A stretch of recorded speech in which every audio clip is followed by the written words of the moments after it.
Welcome back to Use It or Lose It, podcast that cuts through the glossy NGO slogans and looks straight at the realities of conservation ahead of COP20 in Uzbekistan. Today, we're talking about one of the most demonized, misunderstood, and frankly manipulated conservation story of our time: seals. For decades, animal rights campaigns painted sealing as barbaric, plastering images of white coat pups across billboards, raising millions in donations, and lobbying for bans. But here's the inconvenient truth: those bans didn't save seals. They devastated coastal communities, stripped indigenous people of their livelihoods, and blocked one of the most sustainable, science backed uses of a renewable resource. Our guest today knows this story better than anyone. Gil, How are you? I'm doing well. How are you? I'm good. So, a quick introduction for the audience. Gil here leads a Canadian Sealing Association, co founded Livelihood International, and he has been a frequent voice at North Atlantic Marine Mammal Fora like NAMCO. So, Jill, once again, welcome to Use It or Lose It. We're really honored to have you as a guest and give your perspective on a rather alternative reality that exists in the Mhm. conservation space. So I'm going to dive right into it. And I want to begin the podcast by talking a bit about the reality behind the process of sealing. Mhm. So let's start with the big myth. For years, NGOs plastered the image of fluffy white seal pups, Mhm. claiming sealing is cruel and unsustainable. Mhm. Let's just talk about what's the truth that the public doesn't hear. Oh my God. There's so many there's so many lies involved in the sealing industry. It's crazy. You wouldn't believe it. I mean, they convince people to give money to save a species that was never endangered. First of all, um, and when I say save, of course, it's uh, and the crazy thing is that they convince people to give money, like saying, "Okay, give us money, we're gonna save white coats." But actually, white coats have been off the record. No, I mean we cannot hunt white coats since '87. So it's been like what 30 years that, 40 years that we're not even hunting them anymore, and people are still giving money to save a species that is not endangered, that we don't hunt, and that period of time is 12 days. So on the 13 days you can hunt them, and we do. So I mean, the scope of it is crazy. You give money to save something that is not endangered for 12 days, but the 13 days it can be killed. And people are still giving money for it. So you go like, wow, okay, that's crooked. Absolutely. Absolutely. Keeping this in mind, that there is an alternative reality behind sealing, can you explain a little bit to me and the audience what exactly is sustainable harvest? What exactly are scientific quotas and the role of seals in ecosystems? And Yeah, how does that join in with the NGO manipulation through imagery? yeah. Well, of course, they had it easy, with the seal because it's a very cute animal, especially the white one. Uh, but all young animals are cute. But I mean, the seal is especially good looking, big eyes, like white fluffy face and little nose, and I mean, it got all the feature of anthropomorphization. Like you can really relate like a young tiny baby that has little arms like this, and looks like it's crying because it needs to shed tears to prevent his eyes from freezing, So on the ice, and of course there's the light on the white snow, which is very blinding too. So I mean, there's like little tears coming out of his eyes. I mean, it's the picture perfect animal to make money out of, and they did. A lot of them made hundreds of millions with that. But the reality is, we've been hunting well since time immemorial, really. Our Here I live on a small island. It's called Magdalen Island. It's in the middle of the Gulf of St. Lawrence in eastern Canada, and hunting is just part of why we could establish ourselves all year round in the Magdalen Island, because back like 200 years ago, life was very rough in the wintertime. So it was the only source of meat that we could have, and the first one that we could have when you start the year, like we had packs of ice. We were very isolated. So people had to plan ahead and put some preserve, on the side, salted meat, salted cod, some vegetables that wouldn't last very long, in the harsh condition of winter. And then, March come, the month of March, and then you would have all those hordes of seal, coming to around Magdalen Island, because for them, as way back then, it was the harp seal. The harp seal lives up north, way up north, but to them, they come south to give birth, even though it's full of ice still around the island. But for them, that's where they like to give birth, is on the ice. But the temperature is way higher than it is up north still, so in March. So they come down, they give birth around the island, and then they go back up. So for my ancestors, it was a perfect occasion to have some fresh meat, and they would use everything. They would use the skin, the blubber for heat and cooking and stuff. They would use the skin, of course, to make clothes, and so it was a blessing, honestly. And we have historical proof of that, because the only money ever that was produced for the island, before there was like international currency and national currency and stuff like that, we had a small token. It was called the token, but on one side it was salted cod, and on the other side it was seal, because that was the two resources that you could have around, to make it last all year round. So it has a very deep importance for us, And when you continue on, the time was passing, and it was becoming easier to communicate with the outside world.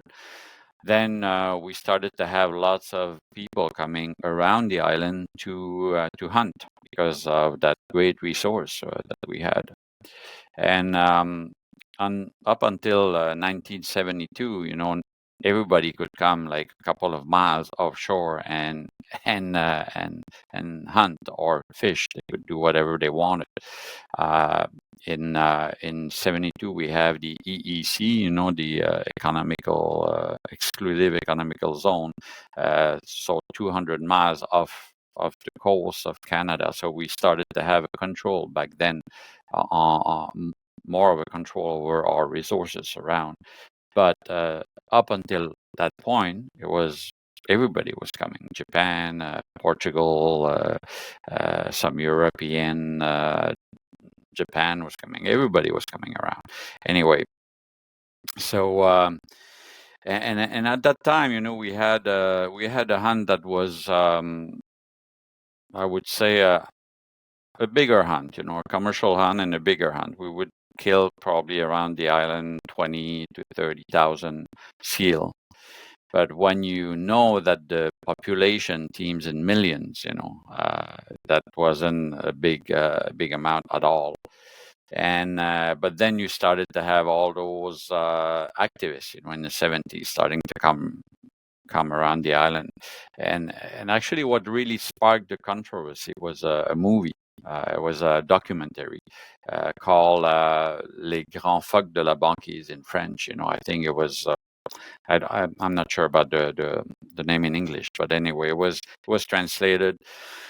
It was sent to Europe, and in that little movie, little documentary, you had a guy, trying to kill a seal, like opening it live, alive,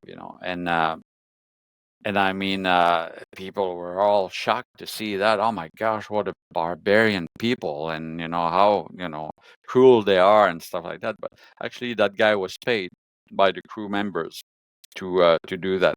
Oh, And of course, nobody was doing that on the island at that time. I mean, it would have been stupid all around. I mean, first of all, you could get hurt really bad because it's still a wild animal and it has long teeth and claws and everything. Second of all, the product that was of value was the skin, the fur. So if the animal was moving, you would cut like really badly the skin, probably lots of scars and everything. Your skin would have been worthless. So, I mean, the whole thing was stupid. Like, why would anybody do that? But of course, magic of movies. People believed it, and it was actually proved in court later on, a couple of years after that, he was paid, $50 and a flask of gin, like, because the guy was a bit of a drunk.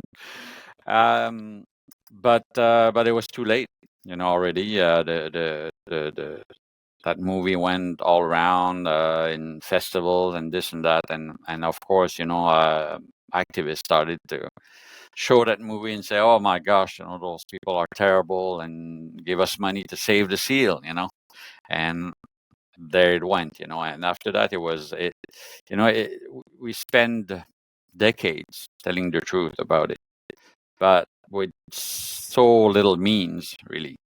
And even the media, I mean, for the media, the controversy was a golden egg, like, I mean, the end that laid the golden egg. I mean, it was a controversy. They were talking about that controversy year after year after year, and they would sell publicity, and people were all shocked, and it was attracting a lot of attention. So, I mean, the activists were putting it out. The media was so happy to spread the news. And then, of course, the politicians, who are affected by public opinion, they saw that and they thought, oh my gosh, we're going to get behind that movement, to get popular, to get vote.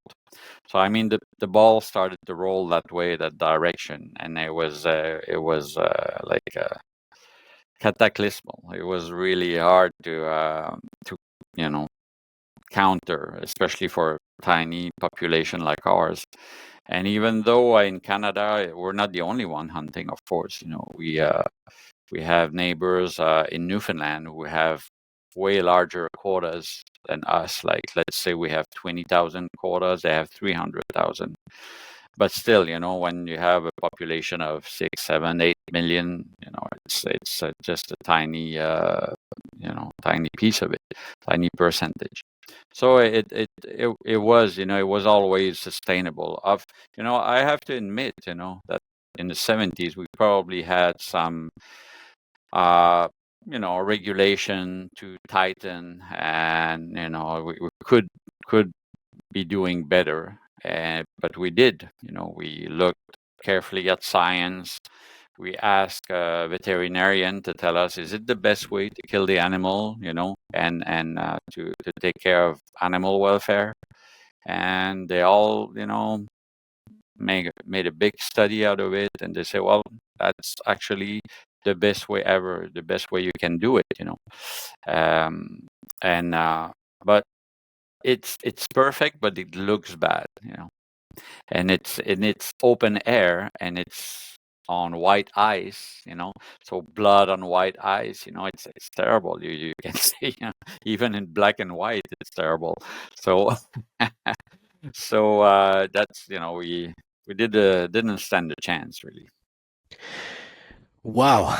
Okay, for somebody who is not an expert on the subject, this is a big revelation, because from where you started, the history and the cultural significance of utilizing your natural resources as a society, to then um, things blowing out of proportion via animal activists getting involved and a film being made and then being shown to the whole world.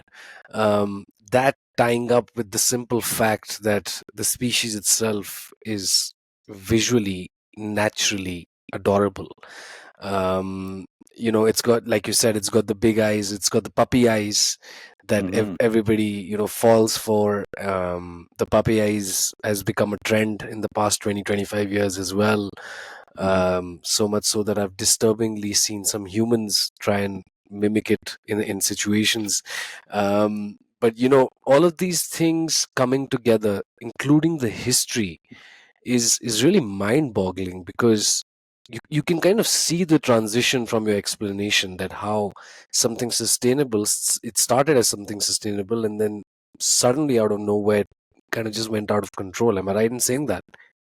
Yeah, no, totally. And it's, I mean, it's crazy. Yeah, I mean, you can just imagine, my peers and my ancestor in the 70s, even in the 60s, because the film came out in 67, if I remember, or 65, if I remember well. And I mean, they barely had TV. I think there was 2 or 3 TV on the island, the whole island. So they had no idea of the power of television. That was something they were just not used to. They were people, fishermen, hunters, uh, farmers, and for them it was they were in state of shock, in a non-belief state.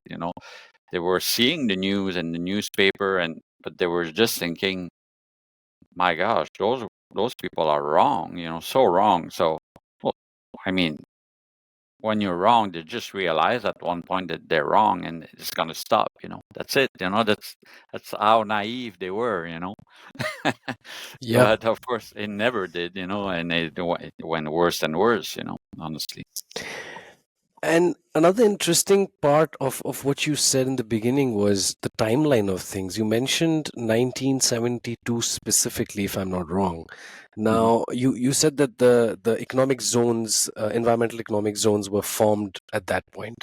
Am I right in assuming that once they were formed, it became a problem? Like the sustainable use factor went out of the window after they were formed? No, I mean, before 72, before the EEZ, uh, exclusive economic zone, the problem is that even if we wanted to control the seal hunt, it was just impossible, because we didn't have control over a large area where anybody could come and do Right. hunting. So it was really hard for us to get numbers, to be accurate about it. But once we got those EEC rules in place, at least we could put our own regulation within Canada to make sure, and count, make counts about like the seal population and different population, because I talked uniquely about harp seal, but we have a different seal population, and of course we've been very you know accurate about surveying them, making sure they're all in good shape, the populations. And when they're not, we're not hunting them. We put protection measure.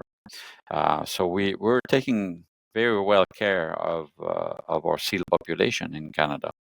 And of course there's Inuit who are hunting since forever, really. I know. I know. Yeah. And they were badly affected. because way more than us, to be honest. Because at least in the south, we had options.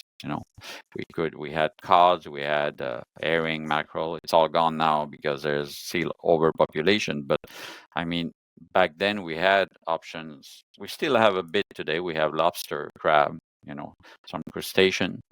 But the Inuit, that was devastating for them, because even though they were not hunting white coats, I mean, the activists made sure that all seals, they're not very subtle people, Yeah. save the seal, save the shark, save the whale, save everything. But they never mention, oh, this population is doing fine, don't worry. They're all, save them all. Yeah. That's the reason I actually asked about the timeline. When you mentioned 1972, it was instantly interesting to me because in 1972, from where I am in India, the whole of India, we banned hunting. Mm, And it's of course been 40 or 50 years since we have banned hunting of all types, which has resulted in absolutely disastrous consequences. I mean, just to give you a bit of an idea about things, and they're shocking, so be prepared. I'm wrapping up a film, a documentary, on the realities of human wildlife conflict in India. Now, if we look at the state of Maharashtra, which is in central India, mm, just in the state of Maharashtra, we have had crop loss by wildlife worth $40 billion in the year 23-24. This does not include any kind of natural calamities, etc. It's just by wildlife, and by wildlife I mean wild boars and nilgai and axis deer and whatnot. Um, if we look at the conflict, the predatory conflict, we have had from January 2025 to August 2025, we've had about 32 deaths and 108 injuries in one small district called Chandrapur in mm, Maharashtra. It must be a 200 square kilometer radius. Um, so it's a very tiny part of very tiny region, which mm, is, so what I'm trying to explain is that the consequences of banning hunting are now here. Needless to say that when we did ban hunting, it might have been the right decision mm, to come up with the idea of a blanket style law that was passed. mm, mm, Um, but fast forward to now, and we're in absolute dire straits. I mean, we've completely confused about what to do. Now, I mm, mentioned this specifically because I am a filmmaker, and I started my career along the lines of the National Geographics and the AROs, and hey, save the animals, save everything, because mm, hunters are bad, they kill people. mm, It's only very recently, up until 3 years back, that I transitioned into actually believing in the concept of sustainable use, because I got to a point in life where I mm, could really spend time with the locals who mm, live next to wildlife. mm, And when I was sitting far away on $1,000 couches in cities, I was being fed bullshit. mm, And it's really embarrassing for somebody who's 30 years old and who's believed something all his life, and then to suddenly be slapped in the face and be like, yo, this is a reality check for you. mm, But this is what it was. And you know the hijacking of my mind, and the sheer manipulation, mm. it angers me. It pisses me off, like, Wow. you literally changed my worldview for like years. Yeah. Well, um congratulations to wake up, because a exactly. lot of people, don't, and they're very comfortable in that idea, of being disconnected from nature totally, entirely, and feeling bad about it, and paying their way out, you know, Yeah. paying their way back to heaven, thinking I'm gonna give money to save the planet, which is a stupid expression. Yeah, the planet is fine, we're fucked, but not the planet. Exactly, and so that's what I'm trying to get to, Jill. That what have your experiences been with the AROs or with the opposition, debating quite mindlessly at times. Mm, And you are such an experienced individual. You've gotten involved in politics and journalism, and you've authored things, so you have a worldview, rather very diverse perspective on this thing, mm. on the opposition. So what exactly do you think? Where are they coming from? What are they trying to do or have been doing successfully? And what do we as citizens who genuinely want to work towards conservation need to just be wary of? Well, definitely that it became a business model. To be honest with you, I think when I studied very, uh, I would say, deeply the whole concept and how it started. The activist organization, and to be honest, when I look at the SEAL activists, um, I think it was coming from a good place, to start with. There was people who really like animals and didn't want them to suffer, and you know. But I think when they saw the money coming in, I mean, they probably were shocked. If I remember well, IFA's founder was Brian Davis, and he started his business like in his garage, sort of, with his wife and a friend or something like that, and started to hand out some mail about, give us money to save the seal and stuff. And I think, in the first couple of years anyway, he made like I think $600,000. Uh, I mean, $600,000 in the 60s, 70s, let's say, that was a lot of money for an organization. And it was just a start. After that, it went in millions and millions. But I mean, just I think they discovered, oh my gosh, this is a way of making money, good money, big money, big time. Um, and it didn't take much time for other organizations to realize, wow, this is where we're going, how to make money. Uh, let's put it out there, convince people who are, now I think 60% of the planet lives in urban area. So people are more and more disconnected of what's going on in nature. Um, and it went fast, I mean, when I was young, uh, uh, which was quite a while ago. It was almost 60 years ago. But um, if you wanted to eat meat, you had to kill it. That's how it was. And especially if I look at my father, my grandfather, I mean, it hasn't been 200 years ago. It's right there. A couple of decades ago, people were doing that. If they wanted to have meat, they had to raise it, they had to kill it, they had to trap it.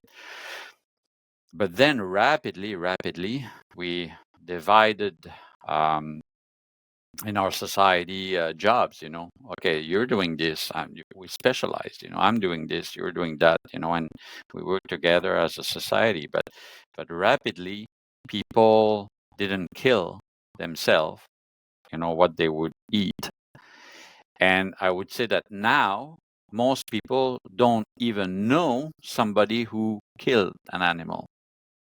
So it went from from 0 to 100 in a very short period of time. So the disconnect is crazy. And people, their idea of nature in towns is what they see on Nat Geo channel and on TV, and the potted plant they have, and the cat who's been, the nails removed. And I mean, everything is how can I say, It's Uh, like it's polished and sophisticated it's and bleached. Yeah, yeah, yeah, everything is bleached, you know. There's no bacteria anymore, you know. yeah, And when they go to the cottage, you know, they don't, oh my gosh, I would like the cottage, but there's too many mosquitoes. Well, yeah, well, yeah, of course it comes, and oh, there's a little mouse in the cottage. Well, yeah, well, if you're with nature, nature is there, you know. I mean, but that's bothering to them, you know. yeah. And and you know, they they don't have a clue how it works in the real world, you know, in the in nature. And then they come up with all those Walt Disney concept, you know. So it is quite it would be amusing if it wasn't devastating, you know, our way of life. But Absolutely. yeah. I mean, yeah, it is kind of a laugh at my pain situation, unfortunately, isn't it? Because um, while this happens, while people get influenced to a certain degree, that their actions start to determine. I mean, their thoughts start to determine their actions. Hmm. Um, like you said, certain communities who happen to still be completely in sync with nature to a level that somebody can probably research it, Hmm. all the ancient knowledge and wisdom that comes with it. Those lives are completely destroyed, aren't they? I mean, you mentioned the Inuits. I mean, the Inuits today, to anybody, like the new generation especially, like on the internet, if you read about the Inuits, anybody and everybody gets amazed, don't they? They're like, wow, these people lived and really took on conditions which we cannot imagine to, and they developed techniques, so they attach such a beautiful fantasy to them. But Hmm. then Exactly. but then if you put this seal pup picture next to it, it becomes a, hey, I'm going to choose this, or I'm going to choose, kind of like who's going to be a millionaire kind of question, Yeah. that where do I send my emotions today? And more Mhm. often than not, it's going to go to the pup. Oh, um totally. you know It's so much easier to raise money for seal pups than for world hunger, for example. You know. Absolutely. And the intention of this podcast, and for somebody like me, like when I told you that I'm now in a fight with the opposition, the intention of this podcast is to really reveal these truths, the kind of truth that you mentioned about how IFA began, and what was the influencing factor for it, which is purely money. I mean, and it's continued till today. I mean, I spoke to this gentleman called Mike Labuschagne on another podcast that we had. I'm not sure if you're aware of his work, but he's basically uh, somebody who's an ex-soldier. He used to be a soldier in Malawi, Hmm. and when IFA did the whole elephant translocation program to Malawi, where the thing that they put down 263 they transferred 263 elephants to Malawi without actually consulting the locals there or doing any infrastructural development or planning of any sort, Hmm. which resulted in 163 or 167 elephants dying and Hmm. 900 plus human deaths. Now, Mike Labuschagne was on IFA's team to execute this, but once he saw everything that happened, he became a whistleblower protected by the United States government. So when I had him on the podcast, he told me the same thing. He's like, more than 10 to 12 people from IFA right now, the top officials should be in jail for murder, you Yeah. know. So that's where these organizations are functioning, Hmm. and all we see are beautiful advertisements and billboards with really nice graphic designs that enter our heart and exit our wallet, don't they? Yeah. And it's such a perfect. It's a crooked but perfect business model, because the more they get involved in nature stuff, the worse it gets, and the worse it gets, the more people are giving them money.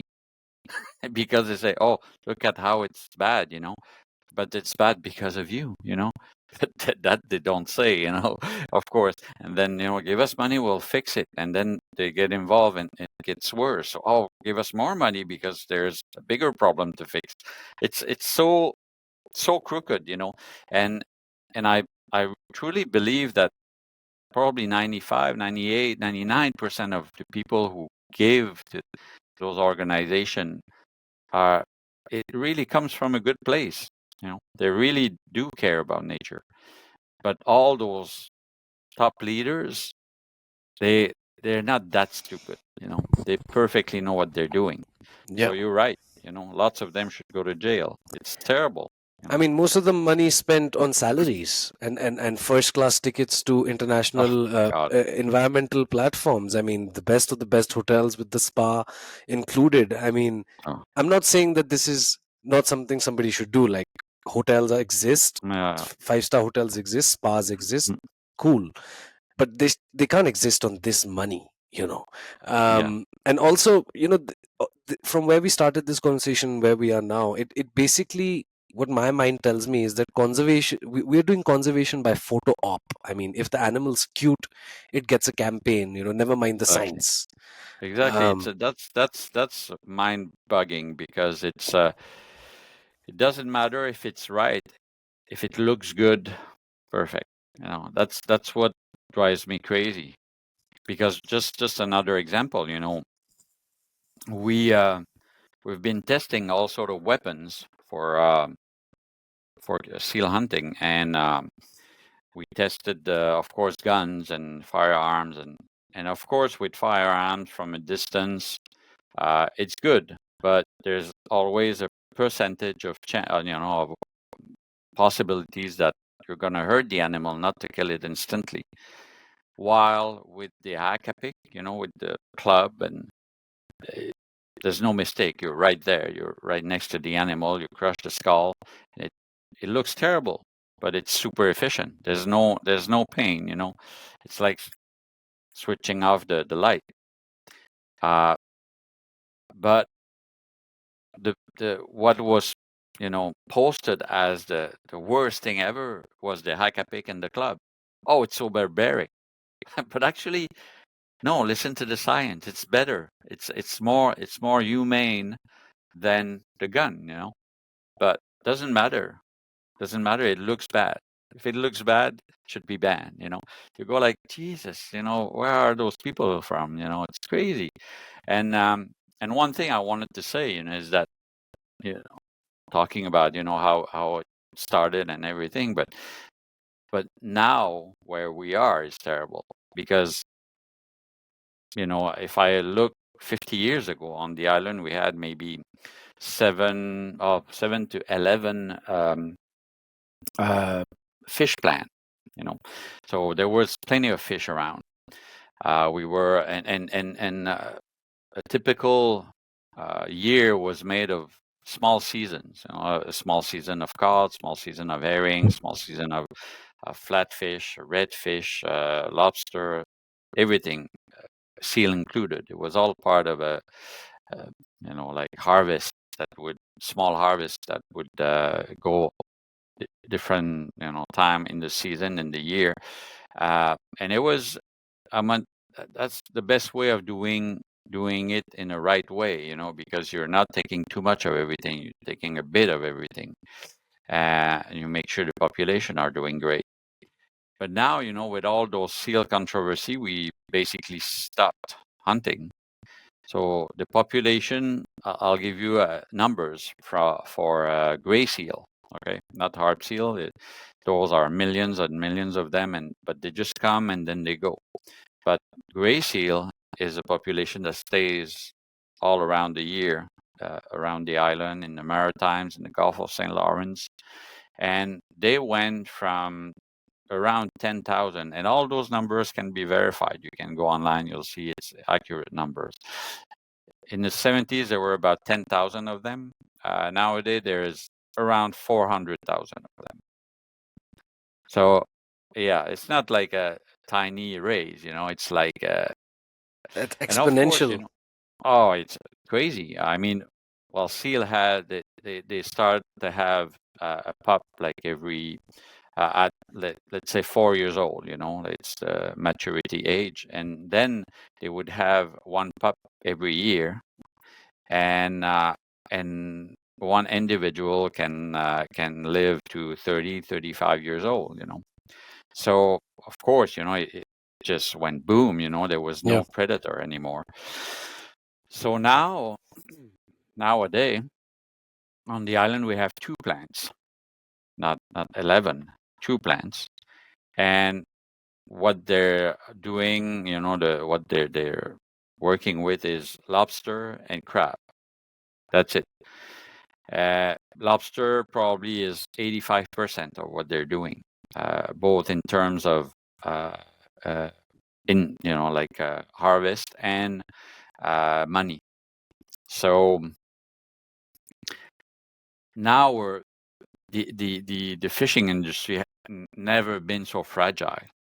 It's if we have one problem with lobster, a virus, anything, we're fucked. We have to move out of the island. We don't have any option anymore. So, which translate is into the ecosystem is not doing good, not at all. We don't fish like herring, mackerel, flatfish, redfish, cod anymore, because there's too many seals around. And once again, you can verify that, with science. The science is out. They're saying sometimes, it's not a one factor, of course. It's not because of seal. There is climate change. There is water change. There is acidity in the water. There's oxygen in the water. There's pollution.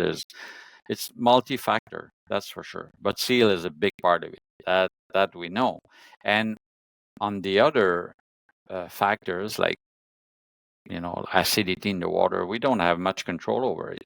But on seal population, we could, we could play our role as a predator and balance things out. But we're, our hands are tied like this, and we just see what's going on, and it's terrible, but of course, nobody's gonna,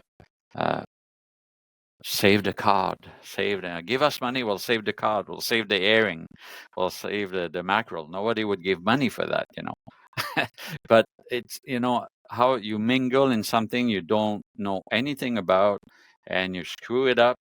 And then, the activists are just laughing all the way to the bank, and they go on to something else, But for us, we stay here, we live here, and we're trying to get our ecosystem in balance again. And it's so hard because you have to fight those people in every turn, Yeah, absolutely. I mean, the audience can hear it coming from somebody who's part of the problem. I mean, part of the solution, but is often branded as part of the problem, and it really spoils any opportunity to advance in a scientific manner if you just brand people and smear them through campaigns. And it's Mm. something that I completely disagree with. It's something that we face in India all the time. I mean, IFA and whatnot, all of the AROs have a very, very big stronghold in India as well.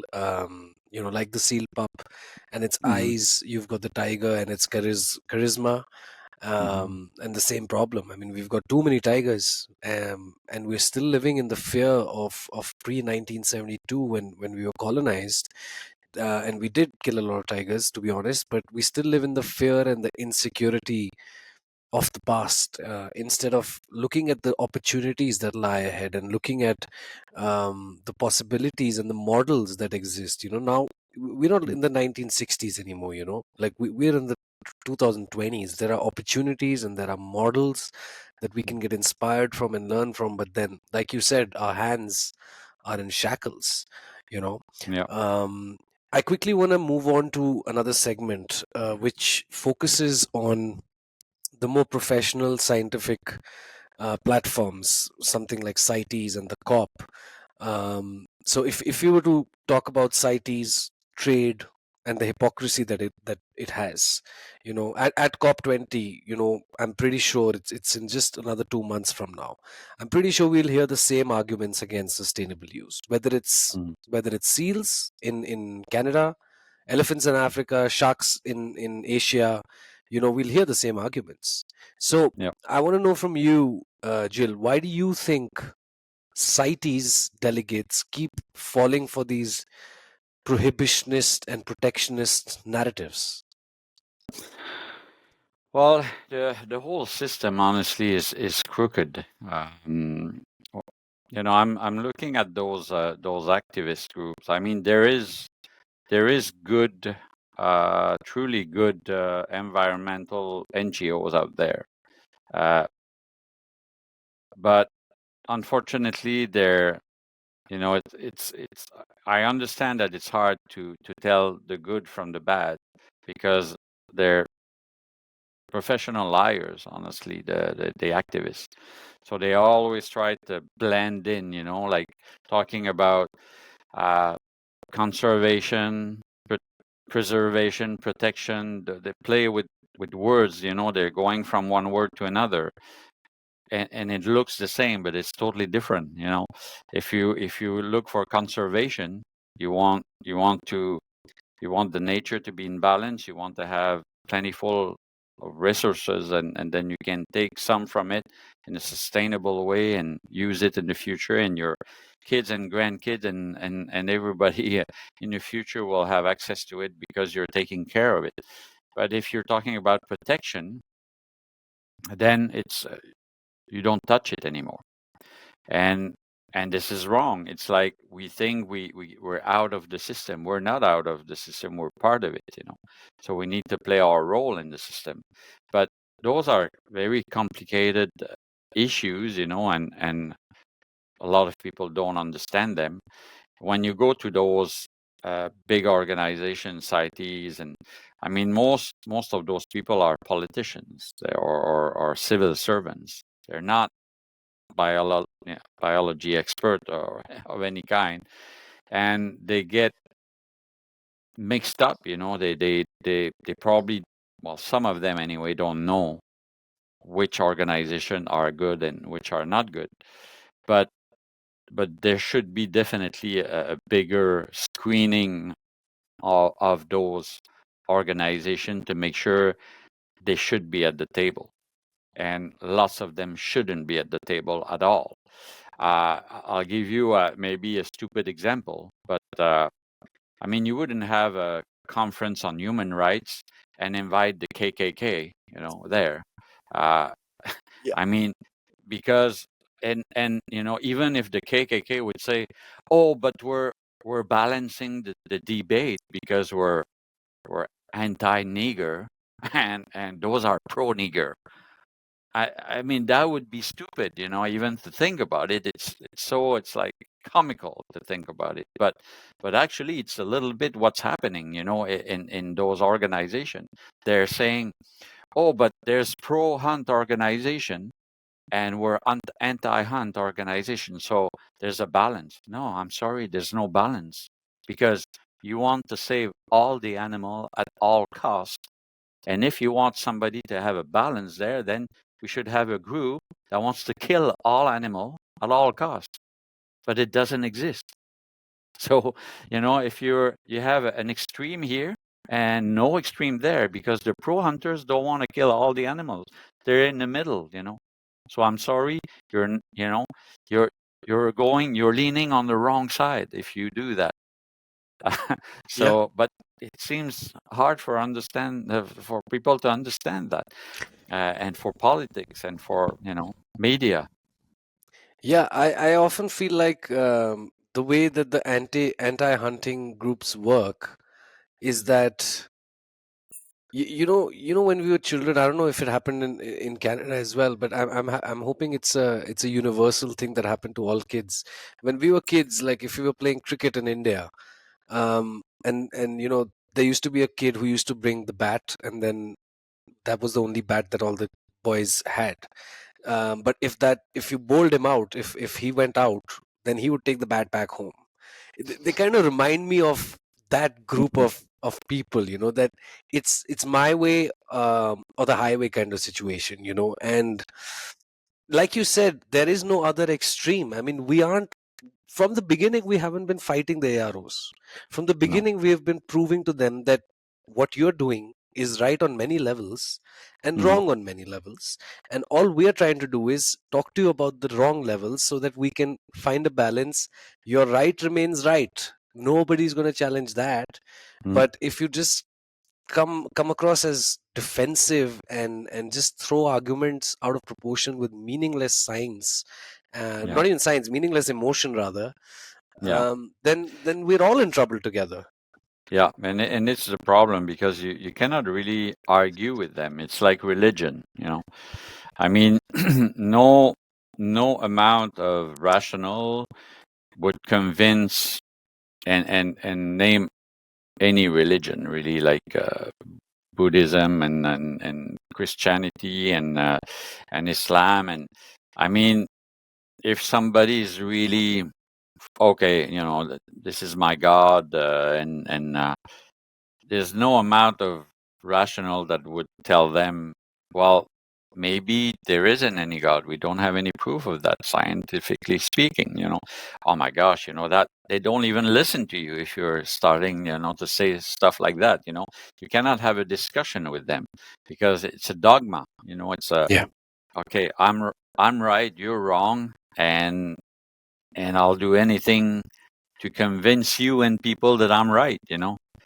There's eh, no old bars, you know. It's, I mean, eh, do I have to lie? Do I have to twist the truth? Do I have to pay somebody to say something? Do I have to do false documentary? Do I have to, I mean, they What do do I have to anything. do? Yeah, yeah, Exactly. yeah. It doesn't matter, you know, to them. There's nothing, uh, everything is, everything is justified to get to, to what they believe, you know. So What's it's, what's crazy ridiculous is this. So last 2025 February, I attended the CITES general meeting in Geneva. It's also where I met Eugene, and we started work, etc. But it was my first time there. It was my first time on any environmental platform, international global platform. mhm, Um, so I think it's fair to say that I came in and observed it as a complete outsider. mhm, Now, it's crazy. It might sound crazy, but I really thought that it's just a big waste of money. You've got all these big international treaties and NGOs that have all this authority and over what to say, or what country does what, or what people group of community does what. But when I was there, I realized so many things. I mean, starting off with the simple fact that everything that you're discussing is already predetermined. Number one, like everything has been decided. You're just here mhm, to put on a show. Um, Number two was that the AROs had so much of influence that it was very hard to actually spot somebody who was doing some logical reasoning.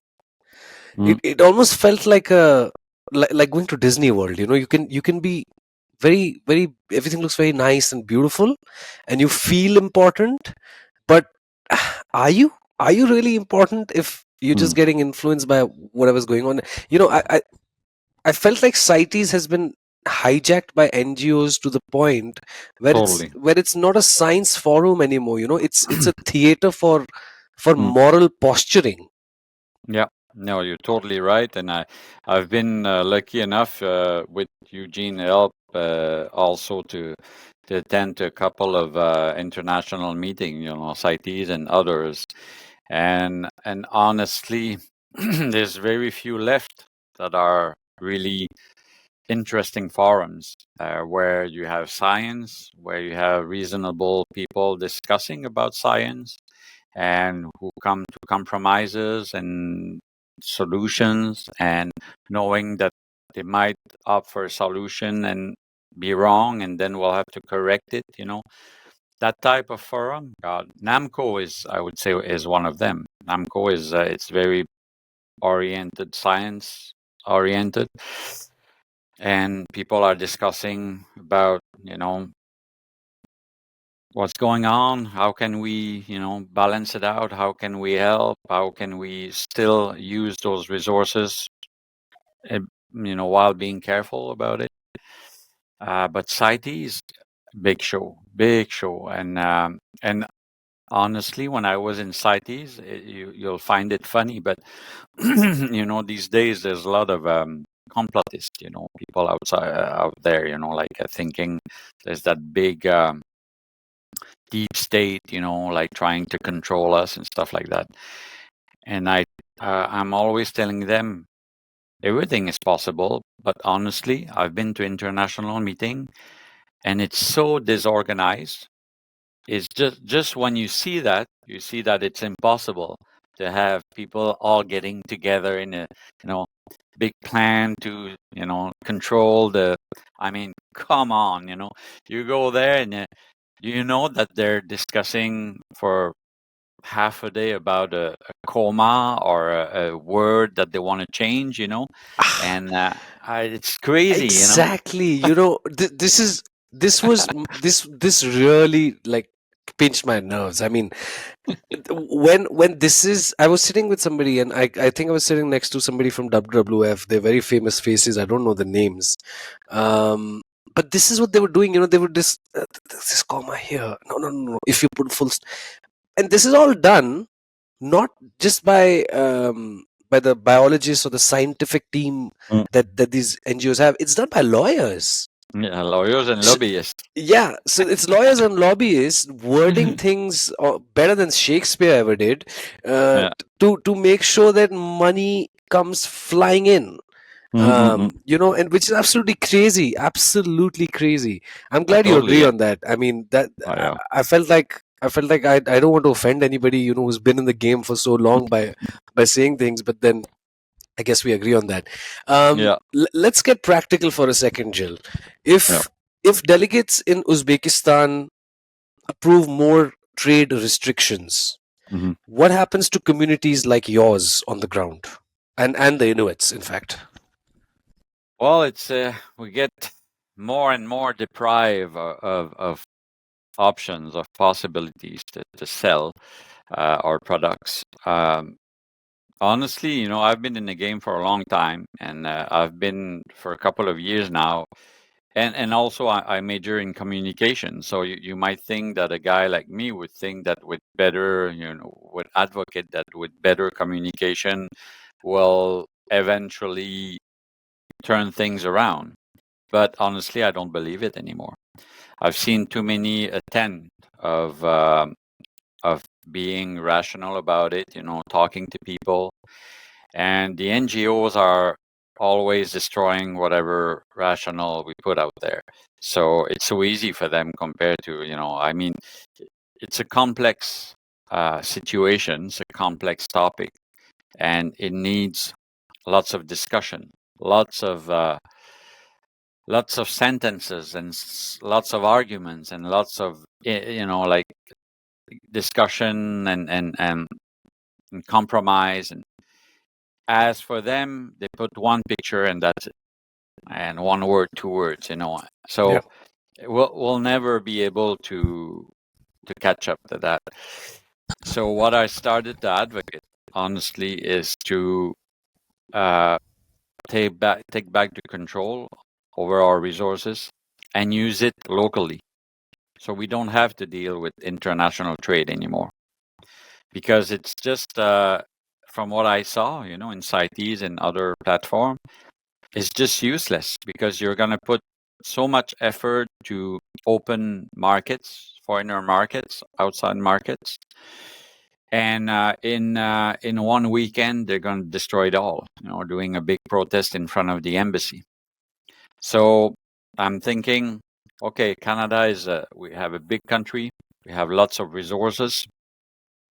Well, let's take those resources and use it inside the country. Let's trade with other provinces. Let's have high quality products for our people. Let's feed our people, because even though Canada is quite a rich country, it is. There's still people out there, in Canada, who are struggling with food, with mental health, with all sort of problems. Well, let's take our wild resources and take care of those people first.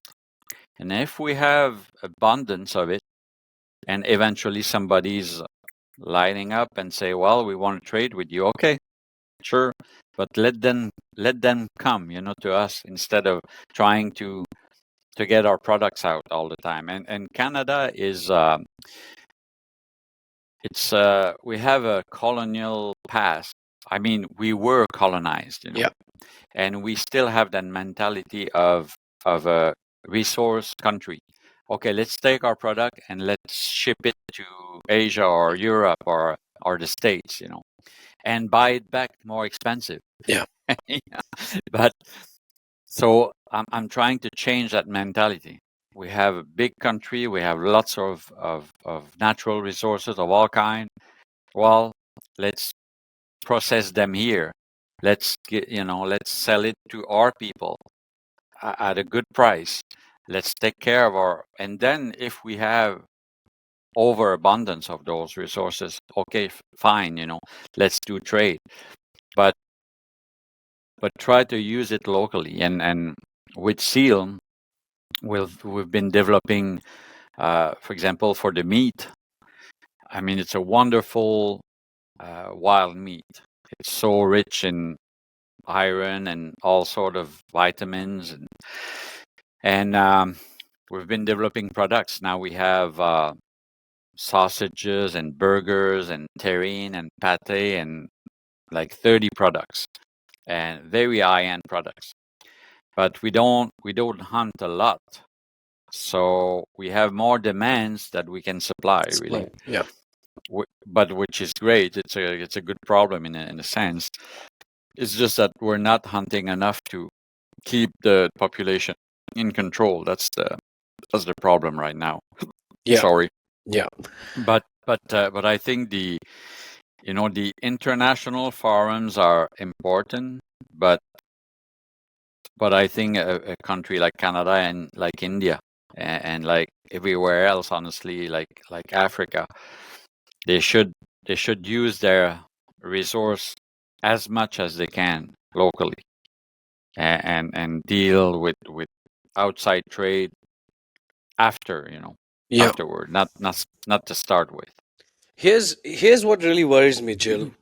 The ceiling ban feels like the original template that NGOs now use everywhere. They Eh, pick a Totally. species, they pick a species, they dramatize it, they build a fundraising campaign, and then Mm-hmm. push for a ban.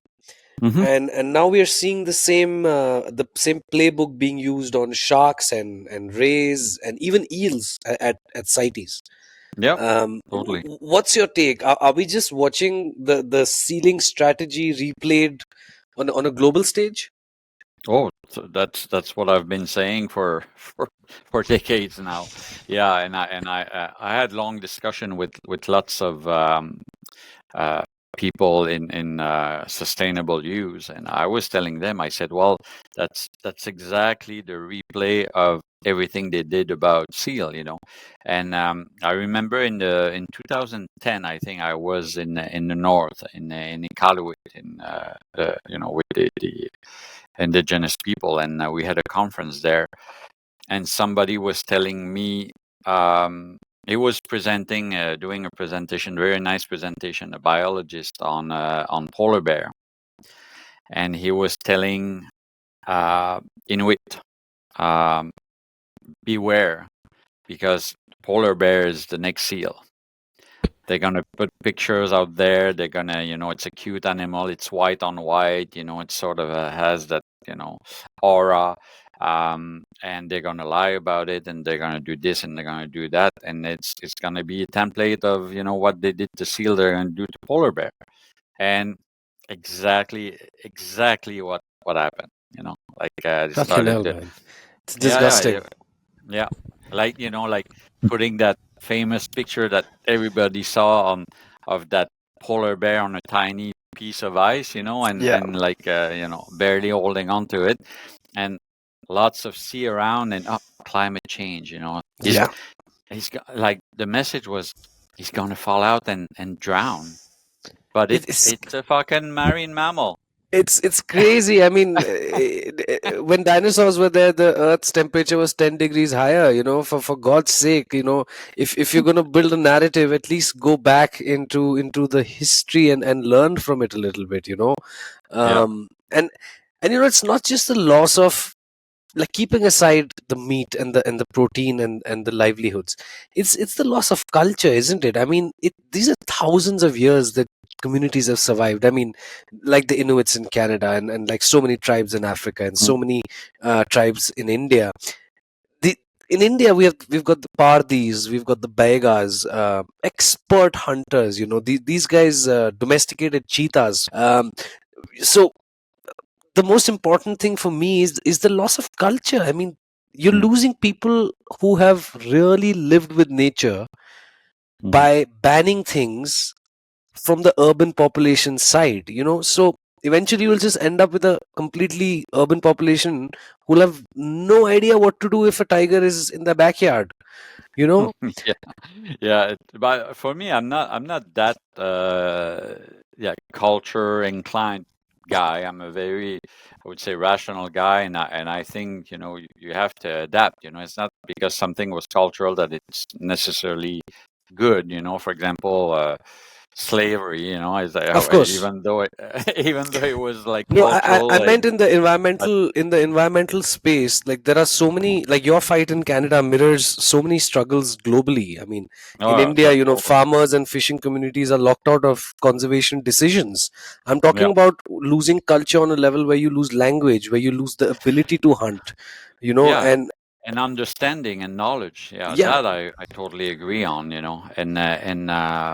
I mean, eh, people are really need to be educated on those topics. I mean, it should be taught at school, but first, I mean, we live in a world now. We have so many social platform out there. You have so many. How do you call it, echo rooms. People are just listening to their own belief all the times. They don't go out of it. And there should be in school like lessons on how to distinguish shit from truth, and real news from fake news. I mean, people, they just don't they don't compute anymore. It's crazy. Uh, Going back to the polar bear, I remember some news about, because now there's polar bear, because it's warmer in the north. They're coming south, and then they mix with grizzlies, and then they call it peasleys. Like a polar bear, and and people are ranting about, oh, this is terrible, and it's climate change, and it's our fault, and now the polar bear are coming back, like coming south, and blah blah. And I'm thinking, well, do you know how polar bears started to exist? It was a grizzly that went north, and started to become white because the camouflage in the environment. And so, I mean, it's a circle. I yeah, mean, but people, they just go on one track and don't think about that stuff. It's like these days, oh, plastic is so bad. Well, yeah, I'm old enough to remember when I went to the store when I was a kid. Uh, we were using paper bags, and all of a sudden there was that big crisis that, oh my God, we have to stop using paper bag. We're gonna cut all the forest in the world, and everything is gonna. We're doomed, and so we started to use plastic.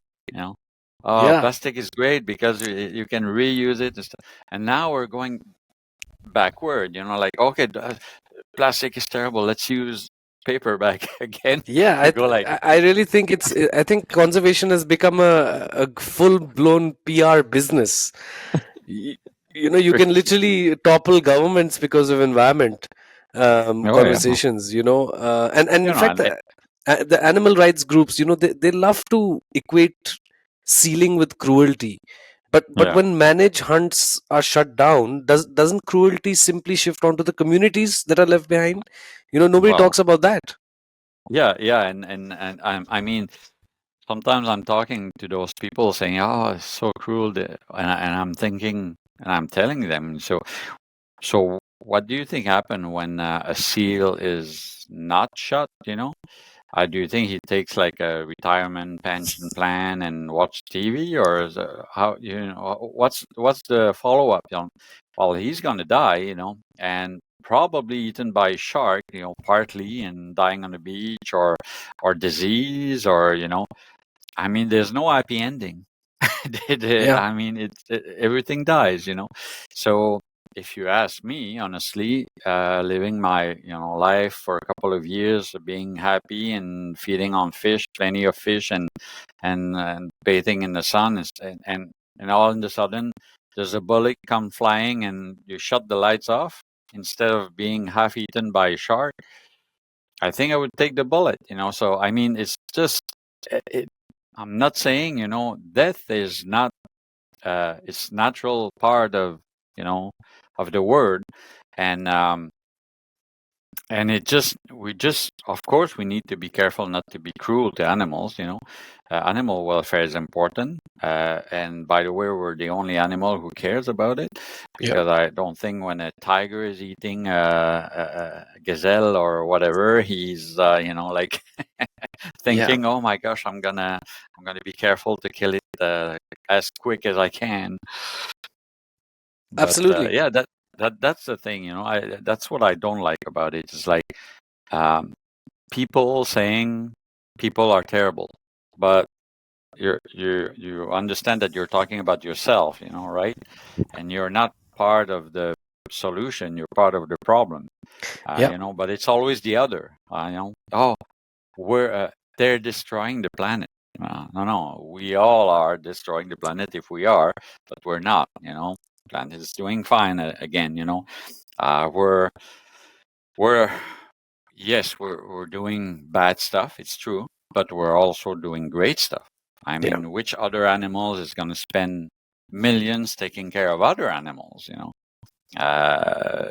Which other animal are going to put like a measure in place to make sure they're not gonna take too many of them? Or I mean, we're the only one who's doing that also, uh, and we have a role. We're top of the list as a predator, I mean, Yeah. Yeah. I'm, I'm, Absolutely. yeah. I mean, you're absolutely right. I mean, this is something that we as a species probably need to recognize, and somewhere or Mm, the other, it's become lost in translation, unfortunately, majorly from the manipulation that we have suffered, because it's been generational. The manipulation mm, has been generational. The oh, Disneyfication of our definitely. minds. Dumbo the giant elephant is cute when it's animated, but I have personally seen a very vengeful elephant who grabbed a person riding on a motorcycle, on a scooter. Mm, While he was on it, he must have been doing 30 kilometers per hour or something like that. And right in front of my eyes, the elephant took out its trunk, wrapped it around him, picked him up from the scooter, and threw him on a rock, and followed to stomp him to his death. So, you know, I think it's a lesson for people who believe that sitting inside a air conditioned room can really give them a clear perspective of the realities. But moving on from your perspective, Jill, and these are my last two questions before I do the mm-hmm, closing as well. From mm-hmm. your perspective, what's the one lesson that COP20 delegates must take from the ceiling story? Well,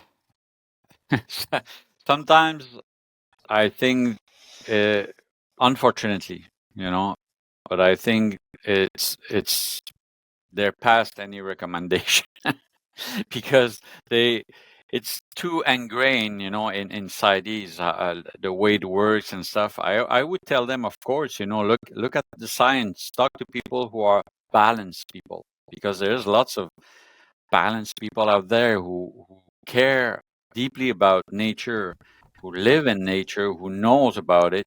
Listen to those people, and listen to the people on the ground, and ask them, how do you live, with nature?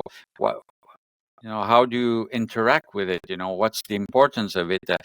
How can you play a role? How can we play a role as politicians and NGOs and civil servants to make it better for you? That should be it, but it's so far from it. That I don't even know where to start. When I see those people and I see how they act and what they're doing. I mean, a lot of them, and maybe I'm wrong, and I hope I'm wrong, but many of them, they just go there because, got a little vacation from the house, and I'm gonna be in that big hotel and eat nice food, and be in a air conditioned room, and that's it. If you take, I don't know how many participants will be at that COP, but let's say 1,000 people there. There's probably a handful of them who are worthy of being there and talking and making decisions. Not even 100 of them. I would say maybe 50 of them. All the rest is just for show, and it's quite discouraging when you look at it. I mean, there's so many countries out there who get paid by NGO to get there because they don't have the means of attending. And I mean, you're asking them to put measures in place where they can barely feed their people. Come on, it just doesn't make sense. Yeah. Uh, eh, And I mean, perhaps we should have, if at the COP20, if I had a chance to hold up one picture, not of a white coat pup, but of a family who lost their income. yeah. I wonder what they look at that picture and think, like, what would that picture look like to the AROs and the people who run those organizations? Because Oh, it's definitely they would laugh at it because it doesn't raise money. Like I was telling you, word hunger. When you look at what people are giving to save again, all sort of species that don't need to be saved and never asked to be saved. First of all, I mean, it's so easy to be. They're always saying, "Oh, we're speaking in their name because they cannot speak." Well, who's asking you? you know, if they cannot speak, it's they certainly didn't ask you for anything. So, I mean, that society should be focused on, yes, of course, on nature, but on people. so what we've heard today is more than just a Canadian story. It's a warning for COP20. When conservation is reduced to photo campaigns and bans, wildlife doesn't win. People lose. And when people lose, conservation collapses. Seals, sharks, elephants, tigers, crocodiles, the principle is the same. Use it or lose it. Thank you, Jill, for reminding us of that truth. Well, thank you for inviting me.